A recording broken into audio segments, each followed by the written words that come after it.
Hello అందరికీ welcome back to Jyothi Jalagudem YouTube channel. ఈరోజు అయితే టమాటో నిల్వ పచ్చడి ఎలా చేసుకోవాలో చూసేద్దాం. ఫస్ట్ అయితే టమాటాలన్నీ మంచిగా వాటర్లో కడగాలి. తర్వాత తడేమి లేకుండా మంచిగా ఇట్లా వెట్ క్లాత్ తోటి తుడుచుకోవాలి. అన్నీ ఇట్లా ఆరిపోవాలి. ఆ తర్వాత టమాటాలన్నీ ముక్కలు కింద కట్ చేసుకోవాలి. ఇట్లా కట్ చేసిన టమాటాలని అలాగే అందులోకి కొంచెం చింతపండు యాడ్ చేసి ఒక పెద్ద సైజు నిమ్మకాయ అంతా చింతపండునైతే తీసి పెట్టుకున్న. ఆ తర్వాత ఒక స్పూన్ అన్ని ఇవి మెంతులు ఉంటాయి కదా, వాటిని డ్రై రోస్ట్ చేసుకోవాలి. అవి కొంచెం లైట్గా రోస్ట్ అయిన తర్వాత అందులోకి 2 స్పూన్స్ ఆవాలు ఉంటాయి కదా, అవి కూడా వేసుకోవాలి. వీటిని అయితే మంచిగా పొడి అంటే కొంచెం దూరగా వేయించుకోవాలి. ఆ తర్వాత అందులోకి ఏవైనా స్పైసెస్ అంటే ఎచ్చాలు ఉంటాయి కదా, అవి వేసుకోవాలంటే వేసుకోవచ్చు. కానీ నేనైతే ఎక్కువ ఏమి వేయలేదు, కొంచెం లైట్గా యాడ్ చేసిన ఫ్లేవర్ కోసం అంతే. ఆ తర్వాత ఈ మనం కోసి పెట్టుకున్న టమాటాలు ఉన్నాయి కదా, వీటిని ఒక చెంచాడంత ఆయిల్ వేసి ఆ తర్వాత ఈ టమాటాలు కూడా అందులో ఒక ప్యాన్లో వేసి అట్లనే మనం ఇది తీసుకున్నాం కదా చింతపండు, అది కూడా ఇందులో వేసి మంచిగా కలుపుకొని మూత పెట్టి మగ్గించుకోవాలి. ఇది టమాటాలు ఎట్లా అంటే మొత్తం ఇట్లా మెత్తగా మెదిగిపోవాలి. ఇదైతే వీడియో కోసం నేను తీస్తున్నా కదా, కొంచెం లైటింగ్ ఆన్ చేసిన, అంటే టార్చ్ లైట్ ఆన్ చేసినందుకు టమాటోస్ అవి అయితే కొంచెం లైట్ అనేది అందులో కనిపిస్తుంది. అట్లనే ఇప్పుడైతే కొంచెం మూత పెట్టి తీస్తూ మంచిగా మగ్గించుకోవాలి. టమాటాలన్నీ మెత్తగా ఉడికిపోవాలి. అప్పటి వరకు ఇట్లనే ప్రాసెస్ కంటిన్యూ చేయాలి. ఆయిల్ అయితే ఎక్కువ ఏమి వేయలేను, ఒక స్పూన్ అంత వేసిన అంతే. ఇదైతే మంచిగా మగ్గిన తర్వాత ఈ మనం అవి తీసి పెట్టుకున్నాం కదా మసాలా కోసము, అదైతే పొడి చేసి పెట్టుకున్నా, అంటే మిక్సీకి వేసుకున్న.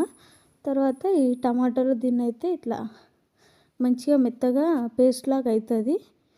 ఈ దాంట్లో పొయ్యి ఆఫ్ చేసి కొంచెం మెత్తగా మగ్గిపోయిన తర్వాత ఇందులోకి ఉప్పు, కారం అంటే మన టేస్ట్కి తగ్గట్టు వేసుకోవచ్చు. నేనైతే కొంచెం కారం తక్కువనే తింటా, అందుకోసం ఒక 2 స్పూన్స్ కారం, అట్లనే 1.5 స్పూన్ ఉప్పు వేసిన.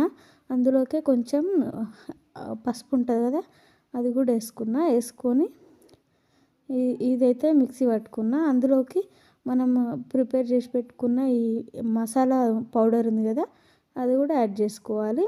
మంచిగా ఒకసారి కలుపుకొని మిక్సీ పట్టుకోవాలి. తర్వాత ఇంకొక ప్యాన్లో ఆయిల్ వేసుకోవాలి. దీనికోసం అయితే పల్లి నూనె వాడొచ్చంట. నేనైతే సన్ఫ్లవర్ ఆయిలే వాడుతున్నా, అంటే పల్లి నూనె అవి వేస్తే చాలా రోజులు నిలువ ఉంటుందంట. కానీ నేనైతే ఎక్కువ రోజులు ఉండదు కదా అని మనం రోజు వాడే సన్ఫ్లవర్ ఆయిల్ వాడుతున్నా. ఇందులోకైతే తాలింపు వేసుకోవాలి. జీలకర్ర, ఆవాలు, అలాగే కొన్ని మెంతులు వేసుకున్న. ఒట్టి మిరపకాయలు ఉంటాయి కదా, అవి కూడా వేసుకున్న. అవన్నీ వేసుకున్న తర్వాత ఎల్లిపాయలు ఉంటే ఎల్లిపాయలు కూడా వేసుకోవచ్చు. ప్రజెంట్ నా దగ్గర అయితే ఎల్లిపాయలు లేవు, అందుకోసం అల్లం వెల్లుల్లి పేస్ట్ వేసుకున్న. తర్వాత మనం మిక్సీ పట్టుకున్న ఈ పేస్ట్ ఉంటుంది కదా, అది కూడా వేసి మంచిగా కలుపుకోవాలి. ఇదైతే ఎట్లా అంటే మొత్తం ఇది ఇందులోంచి టమాటో ఇది వేసినాం కదా, అందులోంచి ఆయిల్ అనేది కొంచెం పైకి తేలాలి. అప్పటి వరకు చూస్తూ ప్రాసెస్ అంతా సిమ్లో పెట్టి చేసుకోవాలి. చూడండి, ఫైనల్గా అయితే టమాటో పికిల్ రెడీ అయిపోయింది. ఆయిల్ అనేది పైకి తేలిన తర్వాత స్టవ్ ఆఫ్ చేసేసిన. ఇంకా ఇప్పుడైతే ఈ టమాటో పికిల్ అయితే రెడీ అయిపోయింది.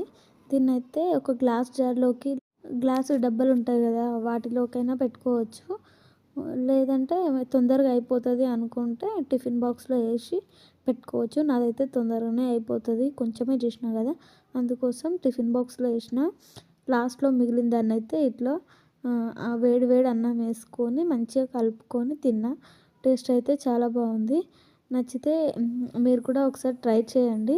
అలాగే నా ఛానల్ని సబ్స్క్రైబ్ చేసుకోండి. ఈ వీడియోని లైక్ చేయండి.